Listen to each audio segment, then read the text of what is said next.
Lebaran tahun ini, pertama kalinya aku ngerasain ini. Suara takbir menggema sejak malam. Lampu-lampu rumah tetangga menyala terang. Aroma masakan mulai memenuhi udara. Di sudut rumah kecil yang sederhana, seorang anak laki-laki bernama Raka duduk diam di depan pintu. Sudah bertahun-tahun Lebaran baginya terasa sama. Sunyi. Sejak ayahnya meninggal, ibunya hanya bekerja sebagai buruh cuci. Penghasilan pas-pasan. Bahkan untuk makan sehari-hari saja sering harus berhemat. Setiap Lebaran Raka hanya bisa melihat dari jauh. Tetangga-tetangga menyajikan opor ayam, rendang, ketupat. Anak-anak lain memakai baju baru, tertawa, berkunjung ke sana kemari.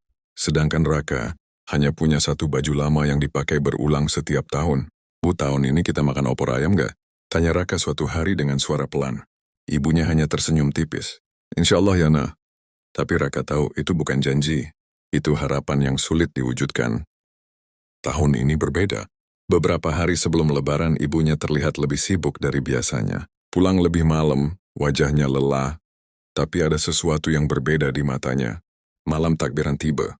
Raka duduk seperti biasa, menatap jalan, melihat orang-orang berlalu dengan kebahagiaan masing-masing. Tiba-tiba pintu terbuka. Ibunya masuk membawa sebuah kantong plastik besar. Bantu ibu ya, ucapnya dengan napas sedikit terengah. Raka mendekat. Saat kantong itu dibuka, matanya membesar. Ada ayam, santan, ketupat, opor ayam nak, kata ibunya pelan.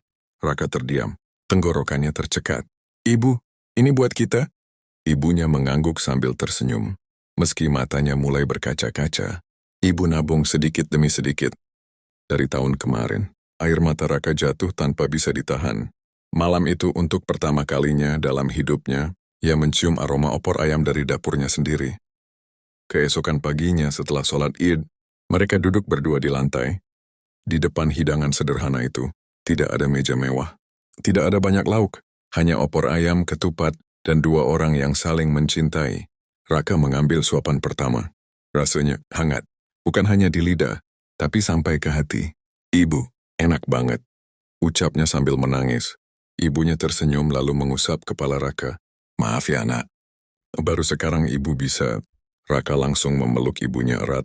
Ini Lebaran paling enak, Bu. Tangisan mereka pecah, bukan karena sedih tapi karena akhirnya mereka bisa merasakan apa yang selama ini hanya mereka lihat dari jauh.